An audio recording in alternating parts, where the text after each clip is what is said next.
provedores, administradores e a todos que estão nos acompanhando. É com muito prazer que hoje, 24/8, nós recebemos nosso CNB Online, o nosso Bruno Carrijo, coordenador geral de análise, gestão e informação da certificação dos DCEBAS, do Ministério da Saúde. O tema é certificação SEBAS Saúde durante a pandemia. Eu queria só, antes de passar a palavra para o Bruno, agradecer a ele a disponibilidade e agradecer a ele também a atenção que ele tem para com nossos hospitais, para com a CNB. Naturalmente, passa aí por toda uma regulamentação, de toda a questão burocrática, mas tenho ele visto, a pessoa dele, a pessoa de DCEBAS, dentro dos DCEBAS, sempre acolhendo, sempre procurando a melhor forma de nossas instituições manterem a sua certificação. Então, eu peço que os microfones sejam desativados, a fim de que não que haja ruído e não prejudique a transmissão. As perguntas poderão ser enviadas pelo chat plataforma Zoom, tá? A gravação será posteriormente divulgada no site da CNB, em nosso portal YouTube e demais redes sociais existentes. Então, eu queria aqui só dar o meu boa tarde para o nosso vice-presidente, Flaviano, que está aqui conosco. Um abraço, Flaviano. Então, Bruno, passaria a palavra a você, que estamos todos aqui atentos para lhe ouvir.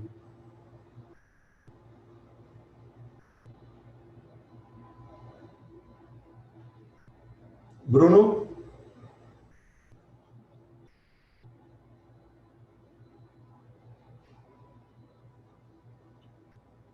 Lucivaldo, me dá um apoio. O Bruno estava aqui, não sei se ele se caiu. Oi, presidente, só um minutinho que eu estou confirmando com ele aqui se ele está nos ouvindo. Só um minuto, por favor.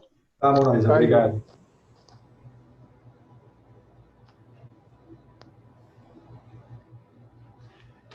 No próxima segunda-feira, nós convidamos o secretário da SAS para fazer a sua palestra aqui.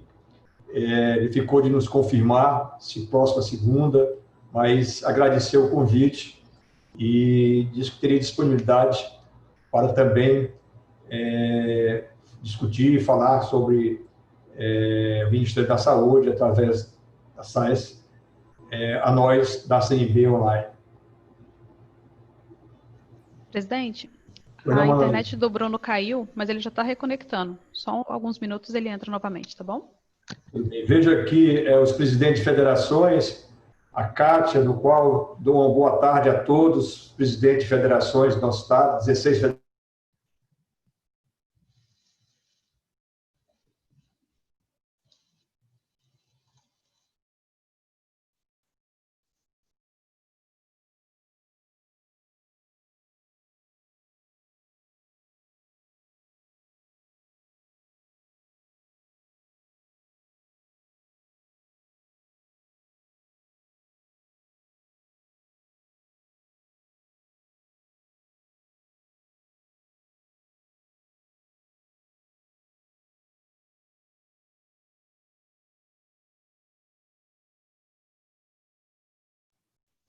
Oi, presidente, nos ouve? Eu acho que a internet do presidente também caiu. Oi, presidente, você está sem microfone. Voltei. Ótimo. Bruno já está? Não, ainda está reconectando. Só mais uns minutos, por favor.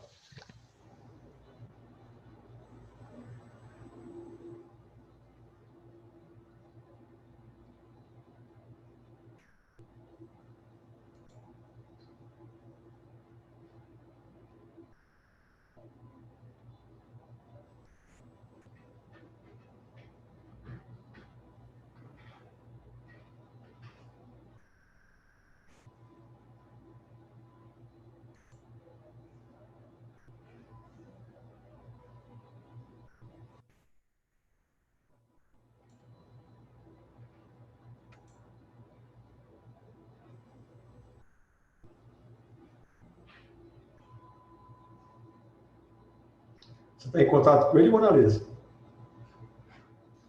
Sim, presidente. Ele teve um problema de internet, teve um pico aqui de energia, mas ele já está voltando. Eu peço desculpas a todos, mas tecnologia tem isso mesmo, né? Não depende só da gente.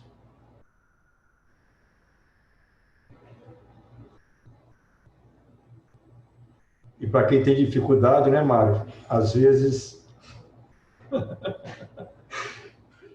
sofre.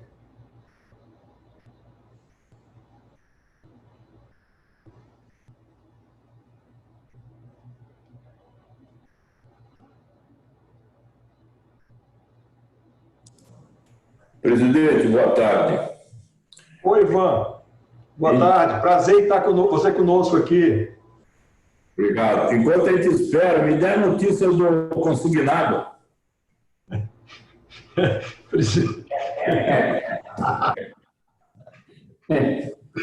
Presidente, Ivan, eu já te passei algumas informações na sexta-feira, né? Sexta-feira, o coronel passou a uma diretora de um departamento para nos passar informação. Ela nos passou que tinha entrado em contato com ele e que não teria ainda, por incrível que pareça, uma posição para nós. E que ainda hoje mesmo, pela manhã, nós entramos em contato com ela, cobrando, certo, o Ministério. A informação que eu tenho, só foi liberado Caixa o recurso FGTS. Mas, Ivan, existe uma pressão muito grande das nossas instituições, como você, como tantas outras, da CNB, existe uma pressão da frente parlamentar, inclusive o assessor, o Hermes, está hoje também tratando disso, através do Brito lá. Então, eu acredito que nós tenhamos definitivamente alguma resposta, porque nós não podemos ficar sem resposta e não pode cortar esse crédito nosso, né, das nossas instituições, de uma forma definitiva. Eu continuo aí, Ivan, hoje é segunda, mas darei a você e a todos os diretores de instituições hospitalares, os presidentes de federações, uma posição em definitivo, espero eu, essa semana, mais rápido.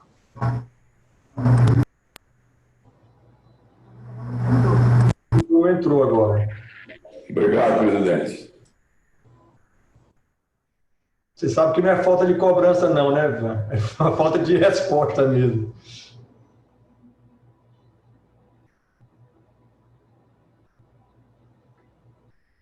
Está com dificuldade o Bruno, hein? Oi, acho que agora deu certo, presidente. Bruno, você nos ouve? Ele está sem vídeo e sem som. Tá.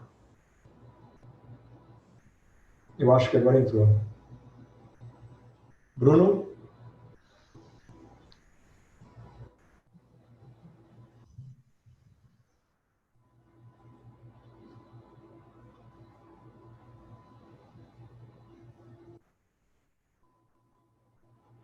A CNB, ela acompanha com muita atenção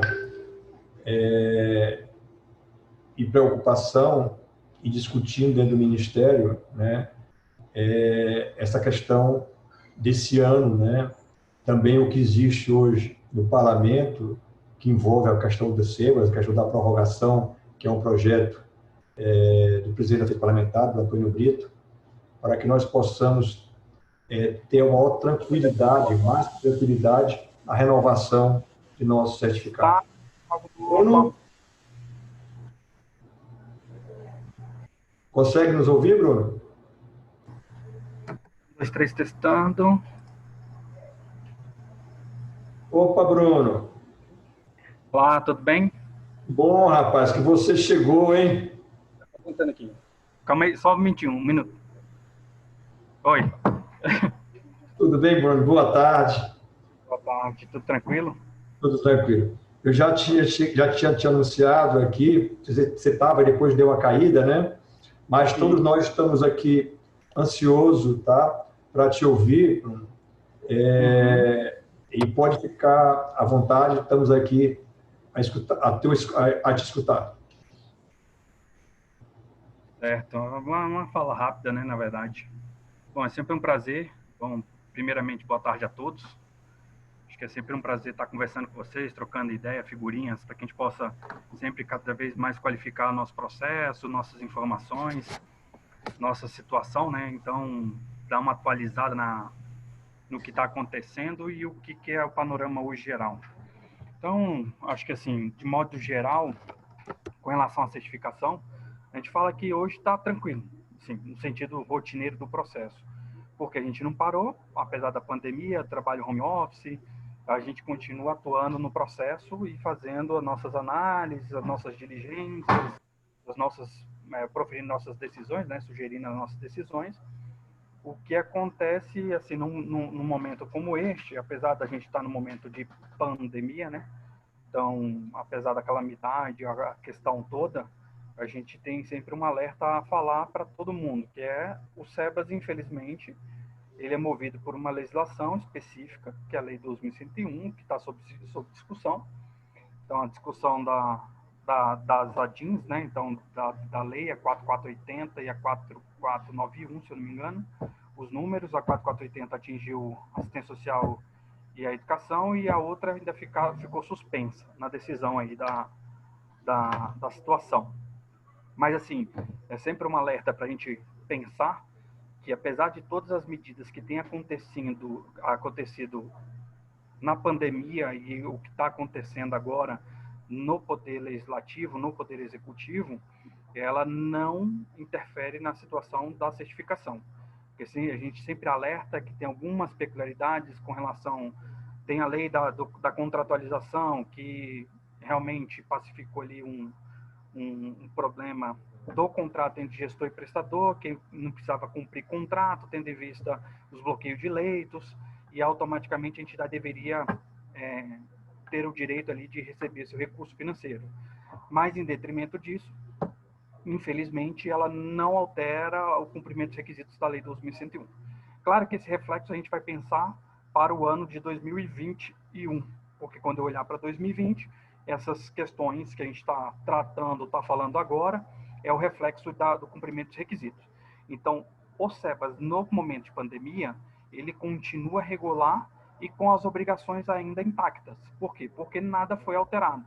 Apesar das leis que vieram para sobrestar ao cumprimento de contrato, a questão em algumas áreas, como educação e assistência social, que sobrestaram a obrigação de responder ou sobrestaram os prazos de diligência, os prazos de recurso, os prazos de protocolo, no Ministério da Saúde, os processos continuam correndo naturalmente e da forma que a lei estabelece, ou seja, tem as suas diligências, tem que cumprir nos prazos de 30 dias, tem os seus indeferimentos, tem que interpor recurso nos prazos de 30 dias, e ela não, teoricamente, a gente não parou com esse procedimento, ou seja, não afetou o procedimento na área da saúde, tanto com o julgado da DIN 4480, e nem com relação a essas outras legislações que sobrevieram aí na questão da pandemia. Então, é sempre um alerta. Então, a gente hoje tem um grande problema e já está aumentando o volume, que é a questão da Lei 13.650, que verificou a questão da declaração em detrimento de um contrato, né? A declaração como um instrumento congênere para até 2017. Para 2018 para frente, a gente já tem um grande problema que as instituições estão realmente sendo indeferidas ou sendo canceladas pela ausência de contrato. Então, ou seja, aquilo que a gente fala sempre, né, que infelizmente a exceção da regra, ela foi estabelecida e ela continua aí com a obrigação de cumprir essas agora, com o fiel requisito da lei, que a gente já discutiu toda essa matéria, com relação a isso, que é a obrigação de cumprir o contrato fielmente, né? Tem que ser uma pactuação que é por escrito, né? A regra do contrato, seja contrato, convênio ou instrumento congênere, tem que ser por escrito, tem que ter as partes, o objeto, a cláusula de obrigação e a prazo de validade dele. Então, infelizmente, a gente começa com essas obrigações. E a gente acaba caindo nessa questão que, a partir de 2018, muitas instituições estão sendo canceladas. Com relação a isso, indeferidas. Com relação a cumprimento de metas, com relação à lei que deu essa questão, sobrestou essa obrigação, né? Aquilo que a gente fala, para o ano que vem, quando os processos forem protocolados, eles vão olhar para este ano e a gente vai sim verificar se a entidade cumpriu 60%, a não ser que venha uma legislação e que venha flexibilizar essa regra. Então, a gente tem que sempre trabalhar pensando como é que a gente tem olhado para isso. Então, com relação ao cumprimento de metas, ela desobriga o contrato, mas não desobriga os 60% da lei da certificação. E uma das outras preocupações que a gente sempre tem alertado nas nossas lives ou nas lives das federações é cada vez mais que as instituições prestem atenção no sistema de informações, ou seja, com relação ao preenchimento, com relação ao processamento, com relação às informações, que cada vez mais os órgãos de controle estão sempre ativos aí com relação a isso. Principalmente entidades que constituem uma personalidade jurídica filial, e não é nenhum endereço complementar no cadastro e tampouco ali para a questão de uma nova entidade, né, um novo estabelecimento de saúde.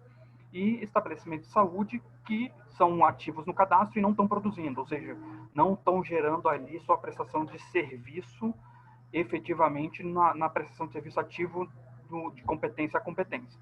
É sempre importante observar essas questões. E aí a gente tem, então, esses dilemas que a gente está passando por uma questão peculiar este ano, mas precisa se observar todas as regras ainda pela lei da certificação. Aí é só uma questão que a administração, o executivo está trabalhando numa nova proposta para a lei complementar, ainda com as três áreas, na verdade, com as quatro, né? Ministério da Economia, Ministério da Saúde, Assistência Social e Educação, conjuntamente com a Secretaria da Presidência da República, estamos formatando uma proposta. Acho que mais ou menos até o final do mês deva ter uma proposta já pré-formatada, e aí a Secretaria ficou de, então, trazer os atores para uma conversa, ou seja, para discutir o parlamentar, a parte do legislativo, e as entidades, né, as frentes das entidades, tanto na educação, quanto na assistência, quanto na saúde. Então, o momento que a gente está vivendo é mais ou menos conturbado, mas, infelizmente, nada afeta ao cumprimento das obrigações da certificação. Então, as regras continuam valendo, apesar de a gente ter algumas ADINs julgadas, ainda falta a pendência da ADIN que cabe à saúde, então não está transitado e nem foi julgado ainda. Então, a gente continua analisando os requisitos conforme a Lei 12.101. Então, reforçando que a gente está sempre atuando e acompanhando as propostas e esses julgados, né? Então, é importante sempre acompanhar eles, porque a gente ainda está na forma, vamos dizer assim, regular do processo da certificação na área da saúde. Para a educação e para a assistência social, eles estão tentando avaliar qual é o critério realmente que eles têm que olhar, porque a ADIN foi julgada, deu inconstitucionalidade no cumprimento dos requisitos da educação com relação à bolsa e na assistência com obrigação da contrapartida, né? Vamos dizer assim, eles julgaram a contrapartida irregular, inconstitucional por lei ordinária, tem que ser por lei complementar. E eles estão trabalhando ainda para verificar quais são os cumprimentos requisitos para aquelas instituições que têm mais de uma área, sempre vai estar, então, um atraso a maior na educação e na assistência. Acho que é mais ou menos isso o recado. Acho que é importante a gente continuar trabalhando com o legislativo para pensar na questão da proposta do contrato, da flexibilização do contrato, bem como, se a gente continuar analisando e julgando os méritos dos processos com base na Lei 2.101, a verificação dessa flexibilização do cumprimento dos requisitos dos 60%, que eu acho que para o ano que vem a maioria das instituições que tiveram seus leitos bloqueados, suas atividades bloqueadas, provavelmente terão o descumprimento ou um problema para dar cumprimento ao mínimo de 60%, ou a gratuidade, ou a outra condição de beneficência. Mas é sempre importante reforçar de que a lei, a gente continua atuando com a lei conforme ela foi está vigente, né? Então, tem que cumprir as regras, é obrigatória a manutenção, e mesmo que a gente fale assim, tá, se a DIN também vier julgar o mérito da inconstitucionalidade da área da saúde, eu acho que por bem, até por orientação, que a entidade continue cumprindo os requisitos legais, porque logo terá uma proposta de legislação que ela vai caminhar na mesma, acho que talvez na mesma proposta, né, de cumprir os mínimos de 60%, na mesma, mais ou menos na mesma regra, e nas outras condições, ou seja, então, em tese, quando vier a sanção da lei complementar, automaticamente a entidade precisa permanecer cumprindo os 60%. Se ela descumprir hoje, a lei vier, ela vai olhar o requisito fiscal anterior e automaticamente, se a entidade descumprir, a entidade vai realmente perder o seu certificado aí na lei complementar. Então, acho que é só uma orientação para aquelas que continuem e querem manter o custo-benefício, mantenham as regras vigentes e provavelmente é o que vai se passar para a lei complementar. E atualmente tem que cumprir as obrigações, e a gente precisa trabalhar na proposta de lei, que é a flexibilização ou talvez a interpretação da declaração, né? Estender aquele prazo da interpretação da lei, para a gente poder conseguir aí dar cumprimento ao contrato convênio de instrumento congênero. Ô, Bruno, você sabe que isso é uma preocupação grande, né, de nossas instituições, o quanto isso é importante para as nossas instituições, naturalmente, certificação, porque muda toda aí a estrutura de contábil, financeiro, pagamento, né? E esse momento agora que nós vivemos é um momento ímpar, né? É a questão da não continuidade do atendimento, do percentual do SUS, mas não por vontade, por determinação das instituições, e sim por uma questão da grande maioria dos municípios, determinação de CRM, de município, de estado, através de decretos, e, enfim, ainda hoje a grande maioria dos municípios estão voltando ainda às suas cirurgias eletivas e às normalidades, né? Isso, né, leva a um problema a ser analisado posteriormente, você falou aí rapidamente, né? Com a tua experiência, naturalmente, houve também a queda dos atendimentos em algumas instituições da saúde suplementar, tá? E você vai ter que, mês a mês, ir aí policiando, ver o percentual, né? Mas é uma coisa totalmente anormal e que foge, né, vamos dizer, da administração, da gestão das instituições para o cumprimento da meta, tá? Você já colocou, está na lei, mas qual a tua visão dentro do Ministério para que a gente possa trabalhar junto, que você falou anteriormente também, e já existe, como você sabe, dentro, e eu coloquei anteriormente, dentro do Parlamento, a lei para a prorrogação da questão de contratos e outras para que a gente possa mudar. Mas hoje, certo? Qual, dentro do Ministério, dentro do departamento de vocês, a visão de vocês quanto a essa questão do não atendimento nesse período agora do Covid, da pandemia? Porque, assim, em tese, o que a gente avalia é que isso a gente só vai conseguir verificar o impacto disso, acho que mais alguns meses, porque a gente não tem nem a base de dados para tentar fazer uma amostra.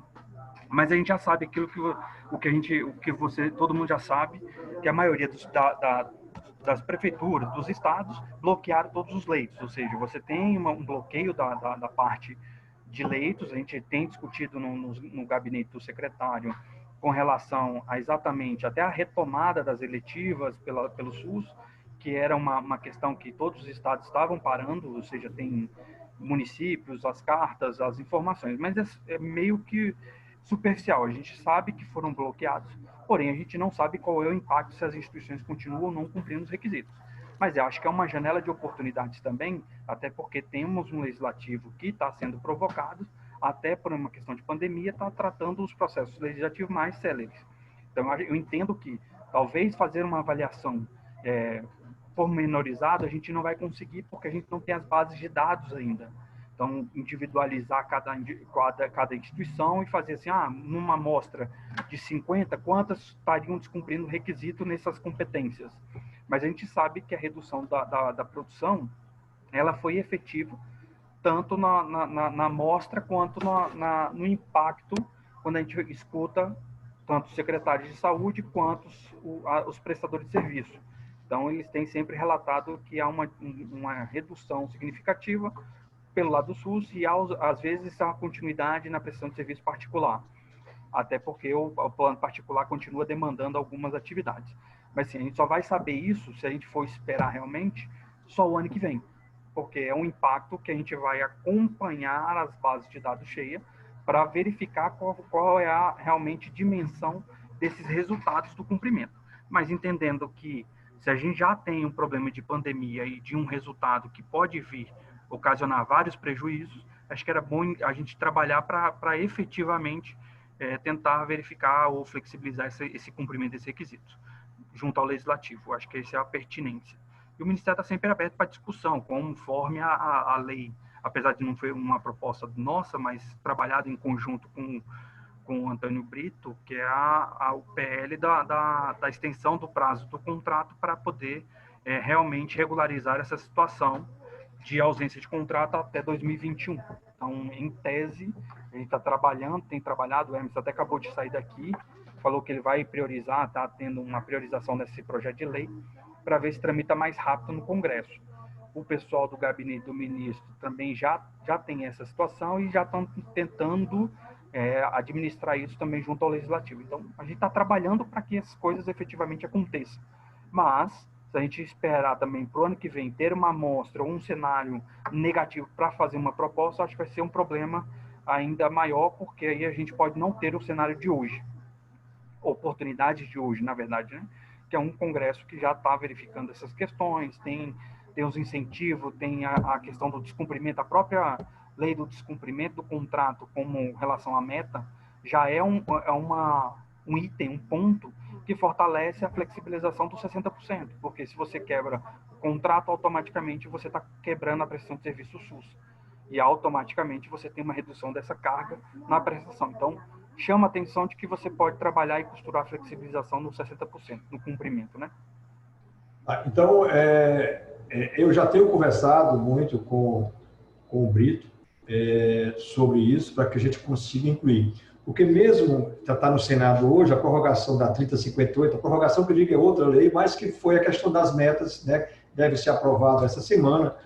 Já foi, inclusive, nós intermediamos aí junto com o Coronel Franco, o Ministério da Saúde, semana passada, o acordo junto com o líder do ministro para que houvesse amanhã, era semana passada, e parou, o Senado parou a sessão e não pôde ser votada, mas pelo que o entendimento existe já o acordo a nível de líder do governo quanto a 3058, que é a questão das metas.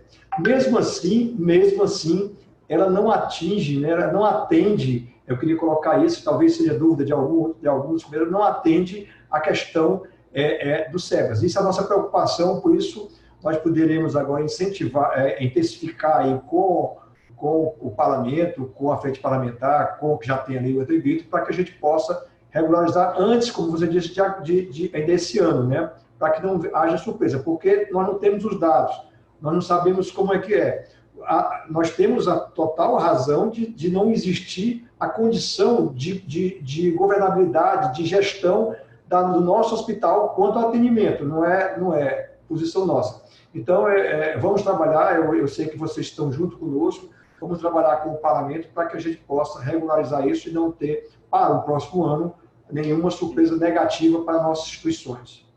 É a oportunidade, né? Vamos dizer assim, que já deveria estar conjunto com essa própria legislação que vocês estão prorrogando, né, a própria lei para a questão da não cumprimento dos contratos, já deveria também ser uma forma de você flexibilizar a regra dos 60%, porque, em tese, você já está falando ou já está traduzindo nessa legislação, de que você não vai cumprir o contrato, que ali já garantia um mínimo de 60%, que, em tese, não há proporcionalidade.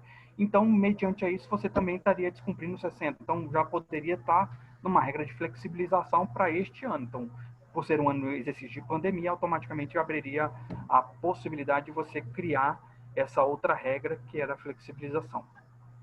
Mas é importante apresentar essa janela. Vamos trabalhar com isso de uma forma bem intensa. O nosso vice-presidente Flaviano quer fazer uma pergunta, Bruno. Por favor, Flaviano. Boa tarde, Bruno. Boa tarde a todos.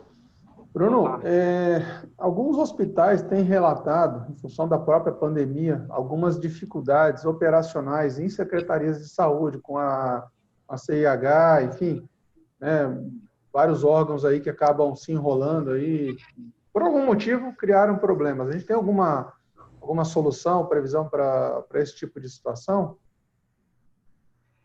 O que a gente sempre fala com as instituições, né? Infelizmente, a regra continua a mesma. Então, assim, a gente não mudou e nem flexibilizou porque não tem, a gente não pode falar assim, eu não vou dar um prazo maior ou eu vou sobrestar, porque a legislação ela não rege dessa forma e nem tem uma outra legislação que veio para fazer exatamente essa interpretação. Então, o que a gente sempre fala para a instituição, responda o que você tem na mão, provoquem aos gestores, eu preciso alimentar alguma coisa, e aí, neste momento da resposta de diligência, cumprindo os prazos estabelecidos pela lei ou pela regra da portaria, aí a entidade pede uma extensão do prazo para que a gente possa avaliar cada caso. Mas não deixem de não responder ou simplesmente, me dá um prazo de 90, 60, 120 dias porque eu não estou conseguindo. Infelizmente, a gente não consegue realmente essa interpretação. Como a justiça sobrestou todo o processo da educação, e o MDS, o Ministério da Cidadania, realmente conseguiu um dispositivo junto à consultoria jurídica para fazer essa interpretação, o que a gente sempre fala. Infelizmente, é o caso no pontual. Então, eu respondi 3 requisitos e ficou faltando um porque a secretaria não quis me responder. Neste momento, você pede uma extensão porque, no momento de pandemia, não teve nenhuma resposta da secretaria. Mas é importante sempre atender os prazos estabelecidos. Principalmente o que a gente fala é em recurso administrativo. Recurso administrativo no indeferimento ou no cancelamento, a entidade aí não tem extensão de prazo. Tem que protocolar o recurso dentro dos 30 dias. Que é sempre importante, porque tem entidade que acha que, por causa da pandemia, eu posso estender ou até está pedindo prorrogação no protocolo de recurso. Mantém o processo sempre ativo. Bruno, uma outra pergunta que eu teria rapidinho é o seguinte. A gente tem observado um crescimento dos consórcios intermunicipais. O consórcio intermunicipal ele contrata o hospital para fazer o procedimento, executar o procedimento, mas essa produção, ainda que seja a SUS, ela não é contada para o hospital, ela é contada para o consórcio. Esse negócio está começando a crescer. A gente vai começar a ter um problema com essa organização aí que é o crescimento dos consórcios. Como que assim, a gente pode trabalhar isso? Porque a gente continua prestando serviço ao SUS, de uma forma diferente. Que esse é um grande dilema, né? Então, está crescendo a questão do consórcio, só que o consórcio está fazendo, às vezes, do gestor. Só que isso, na regulamentação, ele não é o gestor e o contrato, além disso, pensar, o contrato que o consórcio faz com o prestador de serviço, quem é a parte contrária não é o gestor, é o consórcio. Então, teoricamente, você não tem um contrato. Além disso, a prestação de serviço você presta para o consórcio, por não ser, em tese, é o paciente SUS, mas em tese não é prestação de serviço SUS, porque é uma relação, vamos dizer assim, distorcida do viés do sistema. Então, realmente, a gente precisa avaliar essa questão. Vai ter problemas com relação ao cumprimento de requisito, que é o contrato com o gestor do SUS, vocês não vão ter, e a prestação de serviço vai elevar a sua prestação de serviço particular, porque, em tese, esse consórcio é que está alimentando a parte que é a obrigação dele junto ao gestor, que é um consórcio entre os municípios, que precisa prestar 1000 internações, ele vai prestar e vai registrar isso, e vocês, como particular, vai prestar outra informação como particular.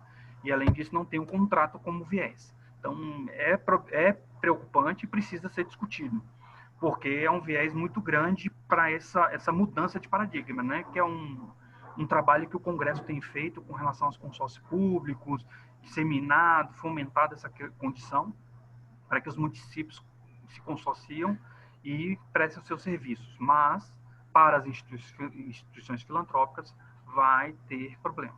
Por quê? Por causa dessas condições, né?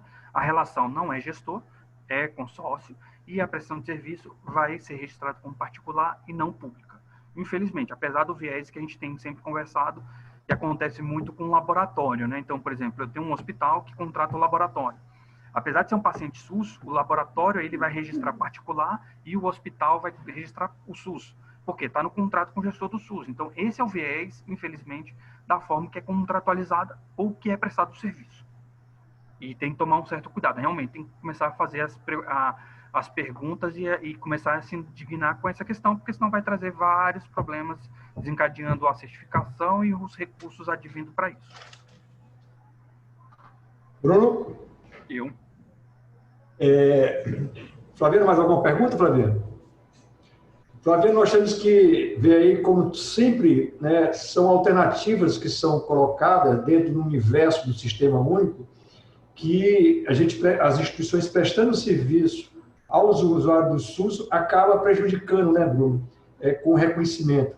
E isso nós, através, temos que conseguir, né, Construir. acredito também no parlamento, certo? Conseguir corrigir, né, essas questões que nós estamos prestando serviço. E acredito eu que isso também tem que ter acessibilidade de uma forma conjunta do governo, do ministério, certo? De um reconhecimento de uma ação para que nós possamos realmente corrigir.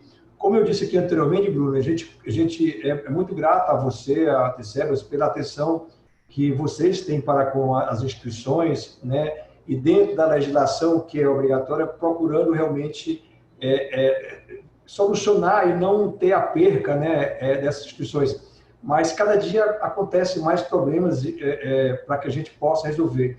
Mas também isso, né, Flaviano, vamos priorizar dentro da CNB, com o Antônio Brito, para ver se a gente consegue juntar tudo isso e passar de uma vez só no parlamento e não só a questão da prorrogação aí dos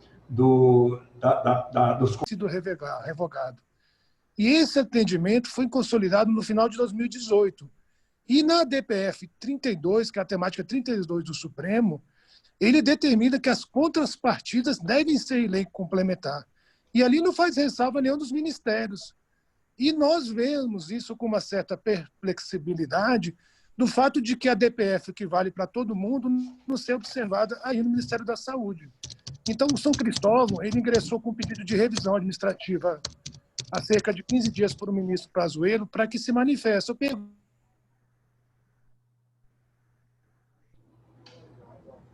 Tá sem. O Felipe, Felipe, tá sem áudio, Felipe. Tá sem áudio, Felipe. Voltou, presidente? Agora voltou. Então, doutor Bruno, eu sei que o senhor passou uma ampação, mas essa matéria não é tão simples. Há uma DPF, a DPF tem valor para a administração pública e essa temática não está sendo observada em nosso sentido, nós até já ajuizamos a questão, pelo Ministério da Saúde. É possível uma manifestação formal da Procuradoria de vocês, inclusive o São Cristóvão já entrou com esse pedido, sobre se aplica ou não a temática 32 da DPF no Ministério da Saúde? Muito obrigado. É uma temática muito meio, vamos dizer assim, bem complexa para discutir agora, no momento, mas assim, que é uma passando, na verdade, vamos falar, mas muito sucinto, assim, o que a gente tem tratado, a gente sempre trata com a nossa consultoria jurídica, para que a gente possa realmente saber o que momento a gente está atuando e o que a gente tem que aplicar na norma. Então, até a presente data, o que a nossa consultoria jurídica se posiciona com relação a matérias, ou as matérias que estão sendo discutidas no Supremo, tanto as audiências quanto todas as repercussões que foram tratadas, que foram julgadas em tese, nenhuma transitou em julgado em definitivo. Então, a gente está sempre observando todas as regras e as pertinências dos julgados que o Supremo tenha proferido. Claro que a gente se manifesta ou se posiciona conforme nossa consultoria jurídica. O que a gente sempre fala aqui é que a gente área a parte técnica. Parte técnica no julgamento da lei dos 1 dos processos administrativos. Tudo que tem um condão jurídico ou de mudar ou alterar nossas decisões, isso sempre vem de uma decisão da nossa consultoria jurídica se posicionando ou nos colocando aí o que deveremos aplicar ou não à regra. Então, até a presente data, não se alterou nenhum procedimento e nem se aplicou a nenhuma decisão que o Supremo já tenha proferido. Mas não tem nenhuma, vamos dizer assim, pode nos provocar em relação a essas questões, que a gente pode até levar a nossa consultoria jurídica para saber o que ela se posiciona em relação a isso, sem nenhum problema. Bruno, eu vou passar para a nossa presidente da Federação de Minas, a doutora Kátia. Depois eu vou, tem aqui escrita mais a Eliane, e aí nós encerramos, tá? Com a Eliane pelo horário. Tá? Doutora Kátia, por favor. Oi, presidente. Obrigada aí pela palavra. Quero agradecer o Bruno, né? Sempre muito solícito a todos os nossos pedidos, né? De diálogos institucionais. Então, é sempre muito bom ter você aqui com a gente. Peraí que o anfitrião autorizou eu me mostrar aqui. Pronto. Eu estou aqui de castigo aqui com a imagem fechada. Bruno, eu nem vou adentrar nessa discussão do STF, porque eu acho que o propósito nosso aqui hoje é outro. Eu queria, na verdade, partir do que está posto, que é uma coisa que sempre me incomodou, e eu nunca te perguntei isso, aproveitar essa oportunidade na linha do que o presidente perguntou dos consórcios, do nosso vice-presidente, né, Flaviano, mas eu queria focar agora nos contratos de gestão. Né? Eu até conferi a relação aqui da portaria 834 de 2016 para verificar se ainda estava vigente essa mesma redação, e está no artigo 16. Qual que é, assim, se você consegue me explicar qual que é a razão de ser no caso dos contratos de gestão, né, as nossas instituições só poderem utilizar até 10% da totalidade dos atendimentos. Queria entender a origem dessa limitação. Na verdade, a origem não tem, assim, na discussão lá da primeira regra do decreto 7237, ele foi um parâmetro que foi discutido entre o Ministério da Saúde, entre as federações e as confederações, na época presidido pelo Antônio Brito, que veio aqui com o Spigolon, e a gente estava tentando formatar as regras até estabelecidas, e ali ficou definido, então, quais serão os parâmetros para chegar nos 60%. Até porque era uma força que você teria que acumular e não era o primordial. Então, como a gente sabe que o contrato de gestão é aquela patrimônio público, é gerido por uma administração privada sem fins lucrativos, em tese ela teria que ter um peso para que ela não viesse a dar, vamos dizer assim, reduzir a carga da obrigação da entidade. Então, em tese, é mais um plus para que a entidade possa oferir os 60%, porque hoje o que eu venho conversando com a maioria, você tem dos 60%, você teria 10% de ambulatório, você teria esse contrato de gestão, mais 10% das ações prioritárias. Se você chegar numa proporcionalidade, você hoje está prestando 45% de internação, 10% mais agregando o contrato de gestão, quem tem contrato de gestão, mais 10% de ambulatório, mais 10% das políticas prioritárias. Então, ou seja, essa questão do trabalho, de como a gente vai fazendo a composição, naquele momento se chegou aos 10% e conversado e negociado junto com a CMB. Aí vai falar, por que os 10%? Porque era um limite que a gente sempre estabelece para uma carga, porque toda vez que eu dou uma carga de percentual, eu estou reduzindo a minha capacidade de internação, porque o limite mínimo é aquele estabelecido, o resto é composição. Então, se eu dou uma carga de mais 5%, em tese você diminui mais 5% na internação. Então, se eu der 15% de OS, você começa a diminuir a minha carga da disponibilidade da entidade para o Sistema Único de Saúde nos leitos, que é da própria entidade. Então, só entendendo que naquele momento da Lei 2101 e se apropriando das regras, chegou num peso de 10% das OS para reduzir. Mas não teve nenhum estudo, nenhuma viabilidade. É mais uma carga que contribui para a entidade chegar no limite dos 60%. Bruno, Eliane e Roberto, se me permite, eu vou ler a pergunta, tá, Bruno, para que a gente possa andar com mais rapidez. Eliane Santos, como o SEBAS irá tratar o caso de instituições que não têm contrato em alguns períodos? Essa é uma questão já bem discutida, né, Bruno? Nada, é aquela questão, infelizmente a lei. Hoje só vou conseguir dar a flexibilização ou a interpretação de que uma declaração resolve pelo PL, que está tramitando no Congresso. Mais do que isso, infelizmente, a entidade vai permanecer cancelada e indeferida. Ou seja, hoje, a atual regra, ela é restrita conforme a lei. Tem que ter contrato. Se não tiver contrato, indeferido e cancelado, no modo administrativo. Aí, se a PL vier, tudo bem, aí a gente vai aceitar a declaração como um instrumento congênero. A PL vai vir, viu? Ela vai vir aí. Vai ter uma ação muito forte nossa.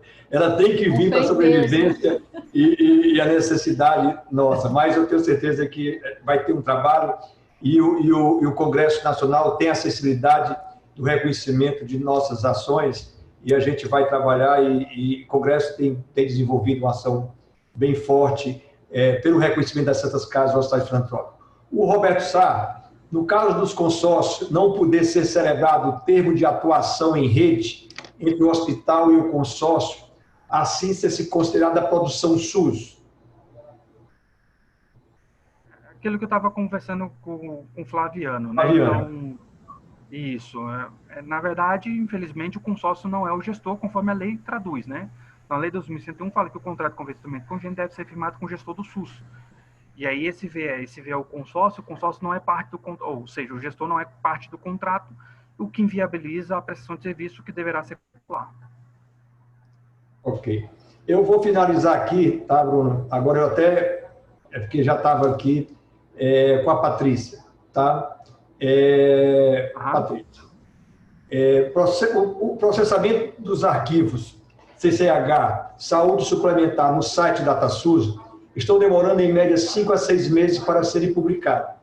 De que maneira é possível assegurar o envio da documentação de comprovação de atendimento SUS tempestivamente para solicitar a renovação dos SEBAS? Infelizmente, esse é um problema que a gente está tentando tratar com o DataSUS, né? Que é o processamento. Essa demora cada vez mais da informação. Acho que até é pertinente a gente comentar aqui para todas as federações que o DERAC, pela questão de um relatório de auditoria da CGU do ano passado, e a gente acabou de receber ele formalmente, tem um problema na questão da intempestividade no processamento, nos envios dos dados para a CEHA. Então, ele bateu muito nessa questão. E aí, o DERAC, então, até tem que replicar, depois a gente vai replicar para vocês o ofício que a gente recebeu do DERAC, que eles estão fechando o transmissor para 12 meses para trás, ou seja, a inviabilidade de começar a ter regras de procedimentos como se fosse a SH e o CIA. 4 meses, ou que seriam os 4 meses mais 6, né, do SH. Para a questão da CH, vai ficar a transmissão apenas com 12 meses. Então, tomem cuidado, porque a CH vai se tornar um problema também futuro, porque o DERAC, mediante essa provocação do relatório, eles estão trabalhando para o fechamento dos transmissores 12 meses para trás. Então, precisa trabalhar com as instituições, precisam trabalhar com aqueles que não processaram a CHA, junto aos gestores, para que a gente possa regularizar a situação. Então, mas, se eu não me engano, eles estão fechando a partir de novembro. A partir de novembro, todos os transmissores 12 meses para trás estarão fechado, né? Eles estão avaliando se será os 12 ou se 2019 para frente vai permanecer aberto os transmissores. Eu acho que 2019 para frente. Mas eles vão trabalhar com o fechamento dos transmissores para que não gere mais esse problema com o relatório, conforme o relatório da CGU aponta. E Bruno, eu falei em encerrar, mas questão de atenção ao Joaquim, inclusive já está dentro do que a gente colocou. A entidade, vou te fazer a última pergunta e eu peço desculpa se alguém colocar a pergunta e eu não perguntar mais, tá? Não fazer a pergunta ao Bruno mais. A entidade que representa cedeu novos leitos para o enfrentamento do Covid. Com esses leitos, completamos os 60% do SUS para este ano 2020. Estes leitos extras serão computados para os SEBAS? Tudo será computado, tudo aquilo que é registrado no SENES e automaticamente registrado na prestação de serviço, que foi contratado pelo gestor, que provavelmente deve ter um contrato com o gestor para o enfrentamento do Covid, para essa produção, tudo será contabilizado para o percentualmente 60%, sem nenhum prejuízo, desde que devidamente registrado e informado no sistema de informações. Tá bom, Bruno. Bruno, eu agradeço demais. Eu acho que tem uma ação muito forte aqui da CNB, nós estamos atentos a isso, junto com o Ministério da Saúde, junto com o TCERAS, para que nós possamos trazer às nossas instituições a condição de continuar atendendo o SUS, certo? Que já com um problema tão grande que é o subfinanciamento, né? Então, nós temos, e repito aqui, agradeço a vocês, nós temos dentro do CECEBRAS, indiscutivelmente, a atenção de todos vocês, tá? Para que a gente possa realmente agora, com o parlamento, que a gente possa estar à frente dos problemas, resolvendo à frente dos problemas, para que nós não venhamos a dificultar e nem a prejudicar nossas instituições. Então, aos nossos presidentes de federações, aos nossos diretores e provedores, estaremos atentos, estamos trabalhando e tenho a certeza, como disse aqui anteriormente, repito, tendo a sensibilidade do Ministério, tendo a sensibilidade do CECEBRAS, para que nós possamos ter todos os registros dessas instituições aprovadas e nós continuarmos com a nossa missão, que é atendimento exatamente aos nossos pacientes do SUS e aos nossos brasileiros. Bruno, a sua palavra final. Mais uma vez agradecer, é sempre bom estar conversando, trocando conhecimento, ideias, até para saber quais são os problemas e até o que a gente precisa enfrentar, né, dentro internamente do Ministério e junto aos outros poderes, né, legislativo, o judiciário, que a gente tem recebido algumas demandas, mas de qualquer forma acho que a gente está aqui sempre à disposição para trocar, conhecer, ajudar e contribuir para que esse processo se torne cada vez mais efetivo e que traga para a sociedade realmente aquele direito que a gente sempre busca, né? O direito à saúde é um direito de todos, né? Então, e dever do Estado. Então, é uma obrigação nossa e a gente está aqui sempre com felicidade que a gente sempre discute essa matéria. Ok, Bruno, muito obrigado. Eu queria dar uma boa tarde a vocês, boa semana. Fiquem com Deus. Um abraço. Um abraço. Grande abraço, Minocas. Um abraço. Tchau, tchau.